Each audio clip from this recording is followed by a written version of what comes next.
There's been some shock transfer rumours that have developed over the last few days, including Alexander Isak's move to Liverpool. Oh my god. Benjamin Sesko choosing between Newcastle and Manchester United. Xavi Simons about to join Chelsea. Xhaka joining Sunderland. I mean, what the hell has Erik ten Hag been doing? Let's start in Leverkusen. Let's not waste any time and talk about Granit Xhaka leaving Bayer Leverkusen for Sunderland for just £17 million. He's still only 32 years old. This is not a player that's over the hill. He was Leverkusen's second most used player last season in the Bundesliga. He's averaging 32 starts in the last 2 campaigns. Across his 7 seasons at Arsenal, this is a player who averaged 30 Premier League starts, so consistently fit, a leader in the Bayer Leverkusen camp, somebody who puts up huge progressive pass numbers in the top 3% of all European midfielders. This has got to be one of the best signings I can remember for a promoted side. And when I say I'm blown away by this, I'm not underestimating it. I seriously think this is a wow move. Tell me now, see if you can name a better signing for a newly promoted side than Granit Xhaka. On the surface of it anyway. Players might have joined clubs in the past and exceeded expectations, but a name of this scale who's played this consistently, I can't remember that many names. Dan Ndoye's move to Forest is all but confirmed. It's had the here we go. By the time you watch this video, it might well be official. €45 million fee. It's quite an interesting amount of money. It looks like this is going to be the replacement for Anthony Elanga, despite the fact a large proportion of his minutes at Bologna last season came on the left wing. He is very versatile, very two-footed. I think at times he looks better on the left when he can cut inside and get shots off with his right. But I love the idea of him getting on the outside and getting those low balls into Chris Wood. We saw that was super effective for Bologna, of course. His goal was a contributing factor, or the contributing factor to Bologna's first trophy in over 50 years. So job done in Italy, but I do think this is going to be big pressure performing on a Premier League stage. You know, this is a player who caught attention across Europe because he's a really good dribbler in tight spaces. He was the most fouled player in Europe's top 5 leagues last season. A great reverse passer as well. Anybody who's seen Dan Ndoye, some of those assists where he comes inside, cuts a reverse pass back through. Overall, though, you have to say, given his age, given his profile, given his ceiling, this is a good move. Donnarumma looks like he's going to leave PSG. The contractual situation has come to a head there. Chevalier looks like he's going to join the club. Terms have been agreed there. A long-term contract has been agreed. €40 million fees are being talked about. And Donnarumma, 26 now, entered the final year of his contract. Clearly, PSG's stance here is we're not going to be held over a barrel by a goalkeeper who last season didn't rip up trees. Let's be honest, he kept 5 clean sheets in Ligue 1 playing for PSG. And whilst I still think he is a really, really good shot stopper, you know, that proved out in the Champions League. There were match-winning performances from Donnarumma in that Champions League win, wasn't there? You look at the semi-finals, the performance against Arsenal, absolutely monstrous moments in the build-up to PSG lifting that trophy. In one-off games, there's no doubt when you watch him, there is something special to him as a goalkeeper because of his frame, because of the way he moves across and is able to pull off ridiculous jaw-dropping saves. But across a season, there are quite a few errors to his game. Some of his ability in the air, coming and claiming from corners, has been questioned at times. He's often not good enough for his feet in this Luis Enrique system. So are PSG seeing this as an opportunity to potentially cash in, move him on, and bring Chevalier, who was maybe the outstanding goalkeeper in Ligue 1, a clear upgrade in terms of his on-the-ball ability, into the side? I think it is a really interesting dynamic, this. As for Donnarumma, I think his options are pretty limited. You know, there was chat about going to Manchester City. That's clearly going to be off the table now that James Trafford has joined the club. Chelsea links seem to have gone quite cold. The club absolutely back Robert Sanchez, don't they? That's left clubs like Manchester United on the table, who I think would be a significant step down for Gigi Donnarumma. The project would have to be right, and he would command huge wages on a big packet at PSG. Can Manchester United afford those wages as well as the fee PSG would want? That's left clubs like Galatasaray on the table as one of the favoured options.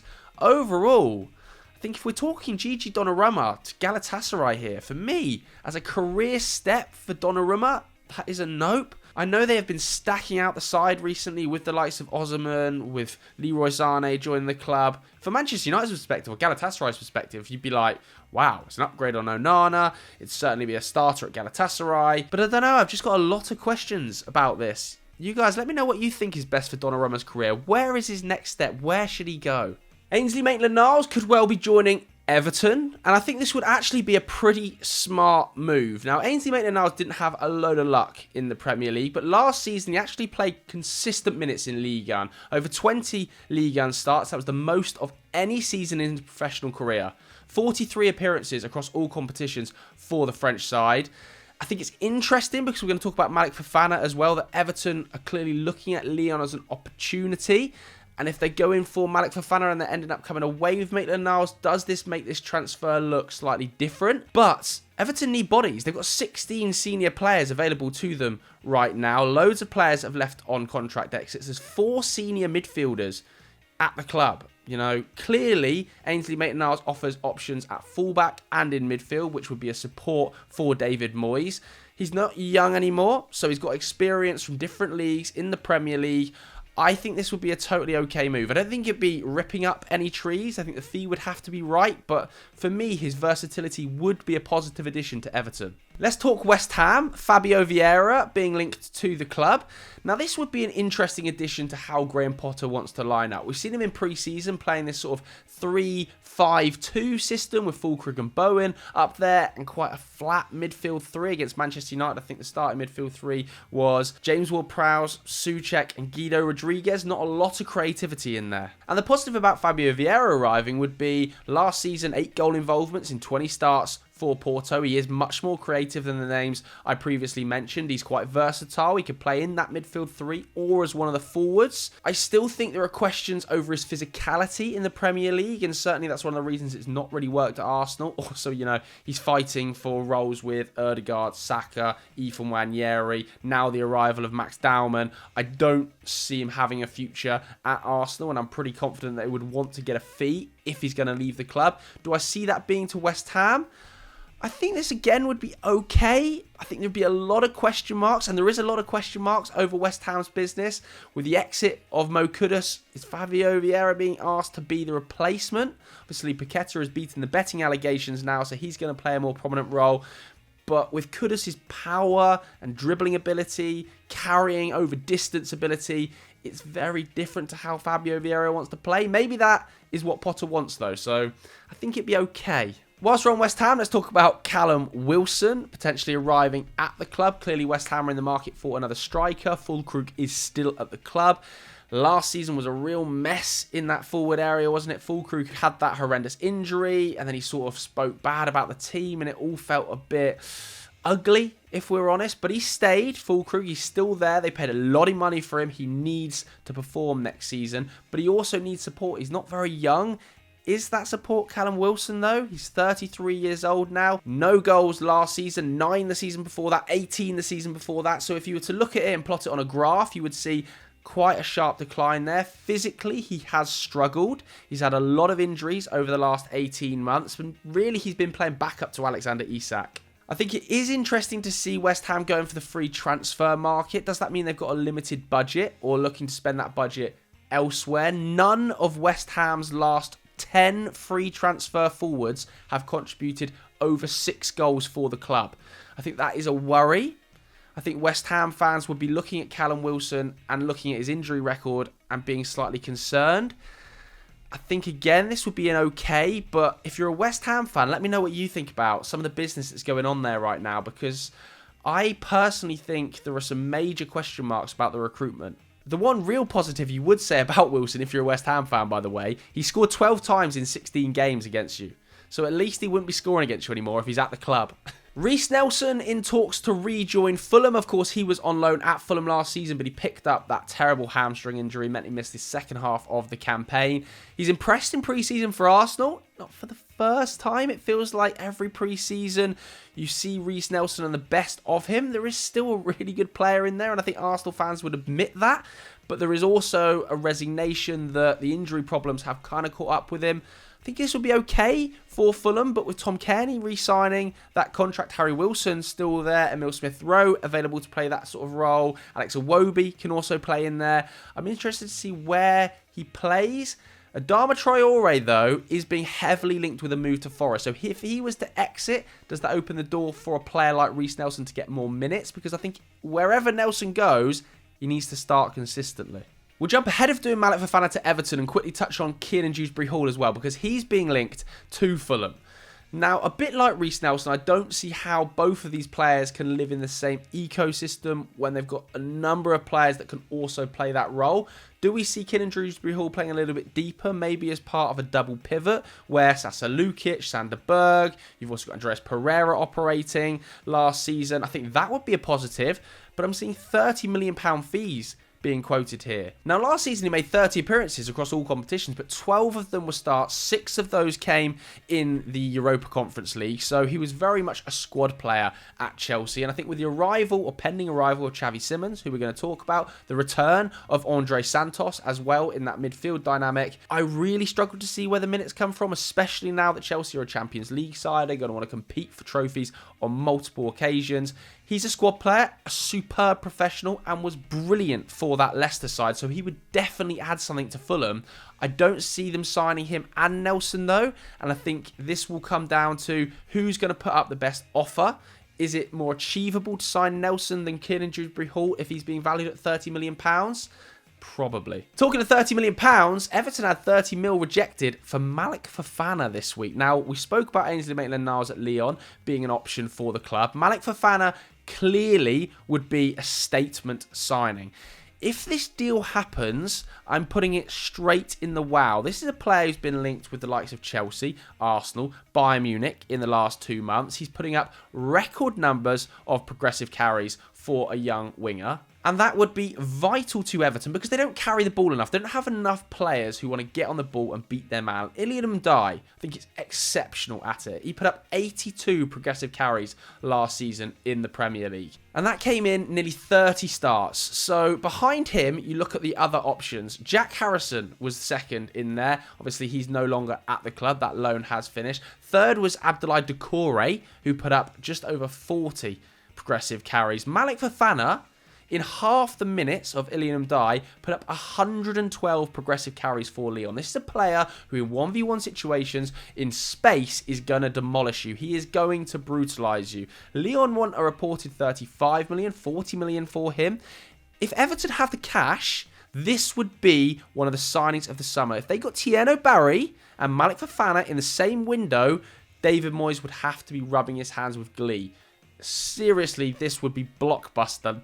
Just as good as Granit Xhaka, if not better, because he is so young, so exciting, and his ceiling is one of the best young wingers in Europe right now. If it's not Malik Fofana, could it be Jack Grealish? He's been heavily linked to the club as well. There are some issues, I think, with the Jack Grealish transfer. He's earning a reported £300,000 a week at Man City for one. He's got 2 years left on his contract. I don't see Everton affording those wages. And are they willing to pay those wages for a 29-year-old who put up the lowest number of minutes in his professional career last season? Just 700 Premier League minutes. Really, really low for a player that has been a vital component to Pep Guardiola's system and trophy success. Clearly, he's out of favour. He's not in the picture. He's been replaced by younger models. And again at Everton, I want to bang on about the fact they don't have enough players who can move the ball over distance. Grealish would be great at that. I think he would be a really good influence in the dressing room. Overall, I think it would be a really good move, Jack Grealish going to Everton. But I just don't see how the financial picture makes sense. If Malik Fofana is available, for a similar fee to Grealish, potentially, you go Malik Fofana every day of the week. Could it be a loan with an option to buy? But then who pays the wages? Maybe it's split and City have to front some of the costs because he's got 2 years left on his deal. I think there are a lot of question marks about Grealish's future right now. Okay, we're approaching the Newcastle segment. Newcastle fans, let's get into it. James Trafford's gone to City. What are your thoughts on Aaron Ramsdale as the second option? Because you wanted him reportedly in 2023. He would be coming in on loan with an option to buy, but apparently a seriously hefty loan fee and paying 100% of his wages. I'm going to stick up for Ramsdale a little bit. I think there's a bit of a misconception. I think it's gone too far the other way with Ramsdale that people think he's actually a poor goalkeeper when he's not. Southampton last season were a total shambles defensively. I think if you take them out, and let's forget about that season, let's look at Aaron Ramsdale's body of work at Arsenal when they were shifting into title contenders or consistent top 4 finishers. Aaron Ramsdale was pretty key to that. Now, I'm not saying he was the best goalkeeper in the league at the time, but as a transitional option between the mediocre mud they had and David Raya, Aaron Ramsdale played a really positive role. I think that's fine. Honestly, there are way worse options in the market than getting Aaron Ramsdale on loan as a transitional goalkeeper whilst you look for your long-term option. Reassess in January, reassess next summer, when there might be another goalkeeper on the market that jumps ahead of everybody else and suddenly is the guy for Newcastle in the long term. You might even have the upside of Ramsdale being exceptional on loan and wanting to sign him on a fairly cheap option. What's the downside here? Newcastle fans seem absolutely raging about this one, and it feels to me like they're taking out some of the frustration on the window as a whole on this move. And I can understand why, because let's come on to the crux of this issue, and it's Alexander Isak. The window as a whole has been fairly disastrous for Newcastle. The 6 or 7 missed targets in forward areas, the only single arrival, and now this, you're thinking to yourself, what the hell is going on? So let's focus on Alexander Isak, because the fact he has refused to go on pre-season tour, or has this subtle injury and can't go on pre-season tour, I think is a disaster. If this was a player who was still being ultra-professional, Morgan Gibbs-White style, was still going on pre-season, was still playing games, was still well involved in the side, you'd think, you never know, Newcastle can run this fee up, they can say he's not going anywhere. But the fact he hasn't returned for pre-season training, it feels like the ball is firmly in his court, and that plays perfectly into the hands of Liverpool. A couple of weeks ago, we were seeing Newcastle fans creating TikToks saying, what a power play this is, allowing Liverpool to get Ekitike because that means they can't get Isak. Well, watch this power play from Liverpool, because they're going to sell Diaz to Bayern. That would have been confirmed by the time you watch this. They're going to sell Darwin Nunez, and then they're going to come for Isak. And this will be one of the most remarkable transfer windows in the history of the Premier League. Isak, Ekitike, Wirtz and Salah as a front four is one of the most frightening propositions I can ever remember. 160 goal involvements between them last season alone. This is an insanely shocking situation, because this isn't how Liverpool normally move. They are quite frugal in the market, very smart transfers, looking to sign players that could become Alexander Isaks. To go out and break the British transfer record twice in a summer is crazy. To take Alexander Isak, who is just the complete package, plug it into that Arne Slot system, I'm extremely worried. Remarkable work by FSG, Michael Edwards and the gang. They are moving crazy, and the net spend probably won't even be that wild, because they're getting players like Luis Diaz, Darwin Nunez off their books. It wouldn't be a huge surprise to see Harvey Elliot leave. Jarell Quansah's already gone, spent no money last summer. Yes, it might be a £500 million window if Mark Gahey ends up coming as well, but why not? Liverpool fans are going to be so smug this season, man. I mean, this is just crazy. Isak to Liverpool. Oh my God. If he does leave, could Benjamin Sesko be the replacement? He's choosing reportedly between Manchester United and Newcastle. I would be a little bit surprised to see him at Manchester United. I don't see where the funds come from for an €80 million move for Benjamin Sesko when players like Antony, Sancho, Garnacho are yet to be moved off the books. So let's talk about Sesko to Newcastle as a replacement for Alexander Isak. He's certainly very raw, 22 years old, fine, but the goal involvements over the last 2 seasons I don't think represent an €80 million investment.